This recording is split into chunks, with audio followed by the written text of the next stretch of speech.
Сайн байцгаана уу манайхаа. Бүгдэнд нь өглөө өдөр орой мэндийг хүргэе. Энэ цагаар дамжуулан бүгдээрээ хамтдаа Ахааны дүрээр ярилцгаая.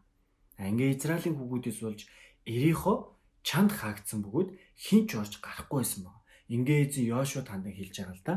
Би Ирихог хаантай нь хийгээд ирэлхийг дайчидтай нь хамт чиний гарт өгч гинэ гэж хэлж байгаа. За ингээ тэд хотыг 7 удаа тойрсон бөгөөд 7 дахь удаага тойрох үед нь дахилч нар бүрээгээ үлээхэд Йошуа ард олонд хандан хашгирцгаа гэж хэлж байгаа. Учир нь эзэн та нарт энэ хотыг өгсөн. Энэ хот хоройн дор байх болно. Хот болон доторх бүх юмс нь эзнийх. Зөвхөн янхын юм Рахаб болон түүнтэй хамт гэрт нь байгаа бүх хүн амьд үлднэ гэж хэлж байгаа. За учир нь тэр бидний явуулсан туршуулуудыг нуусан билээ гэж ингэж хэлж байгаа. Харин та нарын хувьд гэвэл хориглогдсон зүйлсэд шунаж тэдгээрээс аваад Израилийн хуаранг хараагдахад хүргэж дээрэнд гамшиг зовлон авчрахаас сэрэмжлээрээ гэж одоо ингэж хэлж байгаа талаар үйл явдал гарч ирж байгаа. За гэвч Израилийн хүүгүүд хориглогдсон зүйлсэд итгэлгүй хандлагаар үйлдсэн баг. Ингээ Юдагийн овгийн Зерагийн хүү, Завдийн хүү, Кармийн хүү Ахааны талаар гарч ирж байгаа. Энэ Ахаан нь яасан бэ гэхээр хориглосон зүйлсээс заримыг нь авсан баг. Тийм учраас эзний уур хилэн Израилийн хүүгүүдийн эсрэг дүрлцвэ гэж байгаа. Ингээд Йошуа Ирихогоос 2 хүнийг битэлийн зүүнтэд орших Бет Аваны ойролцоо байдаг Аи руу илгээн тэдэнд явж очиод нутгийг тагна гэж хэлж байгаа. Тэд Аиг тагнж Йошуа дээр буцаж ирээд бүх ард олныг битгий явуулаа. Зөвхөн 2 юм уу 3000 орчим хүн Аи руу явах хэрэгтэй. Тэд цөөхүүлээ учраас бүх хүмүүсээ тэнд битгий туйлдуул гэж байгаа. За ийхүү ард олноос 3000 орчим хүн тийшээ очисон боловч Аийн ирчүүдээс тэд цухтаа гэж байгаа.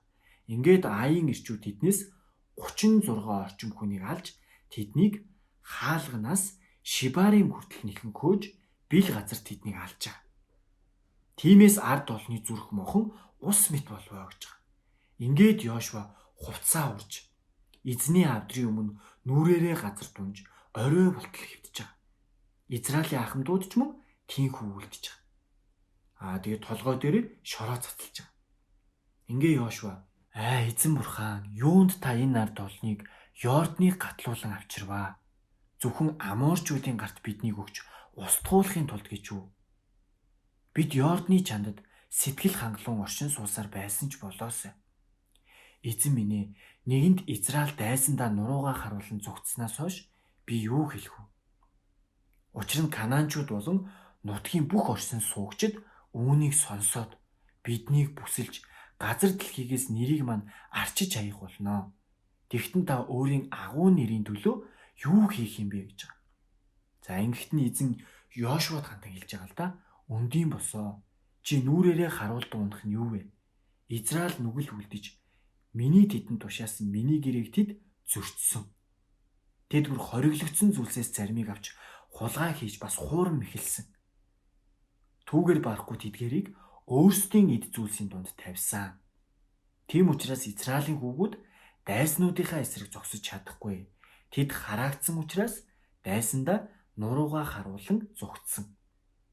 Та нар өөрсдийнхөө дотроос тэрхүү хориглогдсон зүйлсийг үгүй хийхээс нааш би та нартай цаашид хамт байхгүй.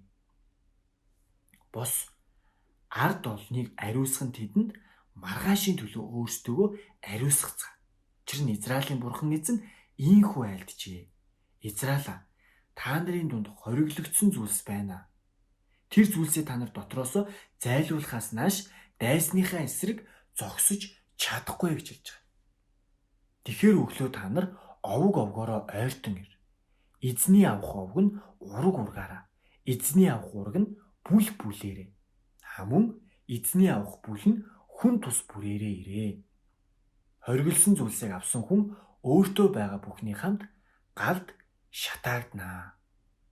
Учир нь гэвэл тэр эзний гэрээг зөрчиж Израильд шившигт зүйлийг үйлдсэн юм а гэж хэлж байгаа. Ингээд Йошуа өглөө эртлэн босож Израилийг овгуудаар нь авчирхад Юда овг авагдж байгаа. Ингээд Юдагийн ургийг авчирсанд Зирахчуудын ургийг авч байгаа. Ингээд зираахчуудын ургийг хүн тус бүрээр нь авчирсанд заавдын авагдаж байгаа. Ингээд Йошуа түүний гэрийнхнийг хүн тус бүрээр нь авчирхад Юда овгийн Зираахын хүү, Заавдын хүү, Кармийн хүү Ахан авагдаж байгаа. Ингээд Йошуа Аханд хандан "Хүү минь ээ, би чамаас гуйя. Израилийн бурхан эзэнд алдрыг өгч түнд магтаалыг өргөө. Тэгээд юу хийснээ одоо надад хэл.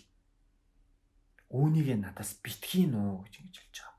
За ингэхт нь Ахан Йошуад хариулан хэлэхдээ "Үнэхээр би Израилийн бурхан эзний эсрэг нүгэл үлдсэн. Миний хийсэн хэрэг гэвэл олзон дотор Шинарын гоёмсог өмсгөл 200 шкел мөнгө болон 50 шкел жинтэй алтан гултмай байхыг би үзээд шунхаар нь тэдгээрийг авсан. Тэдгээр зүйлс доороо мөнгөний хамт миний майхан доторх газарт нууцлагдсан байгаа" гэж ингэж Ахан Йошуад хэлсэн баг.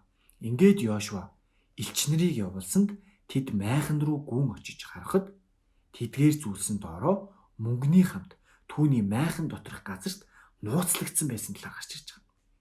Ингээд тэд майхан дотроос тэдгээрийг нь аваад Йошуа болон Израилийн бүх хүүгүүдэд авчирч эзний өмнө асгаж байгаа. Ингээд Йошуа бүх Израилийн хамтаар Зерагийн хүү Аханыг мөнгө, өмсгөл, алтан гултмай, за мөн түүний хөвгүүд, охид, үхэр, илжиг, хонь, майхан хийгээ түүнд байсан бүхнийг нь аваад Ахорын хөндөд авчирч байгаа. Ингээд Йошуа хэлж байгаа л да. "Чи юунд биднийг зовоосон юм бэ? Энэ өдөр эзэн чамайг зовооно" гэж байгаа. Ингээд бүх Израиль тэдэн рүү чулуу шидэлж байгаа. За тэдэн рүү чулуудсны дараа галаар шатааж байгаа талаар үйл явдал гарч ирж байгаа. Ингээд Аханы дээр том чулуун овоог босгосон нь энэ өдрийг хүртэл байсаар байна. Тэгээд эзний тогшин уур хилэн намдаж, тиймээс ч тэр газар энэ өдрийг хүртэл Ахорын хөндий хэмээн нэрлэгдсээр ирвэ гэж ингэж гарч ирж байгаа. За өнөөдрийнхөө дугаараар бүгдээрээ Аханы талаар ярилцлаа. Ахан гэдэг нэг нь ямар зүйлийг үйлдсэн бэ? Үр дүндээ яаж дуусч байгаа вэ гэдгийг бүгдээрээ хамтдаа өнөөдөр харлаа. Та нар маань Библи судрын Йошуа номны 7 дугаар бүлэг дээрээс Аханы дүрийн талаар уншиж сонирхоод үзээрэй. За ингээ өнөөдрийн дугаар маань өндөрлж байна. Дараагийнхаа дугаараар уулзцгаая. Баяртай манайхаа.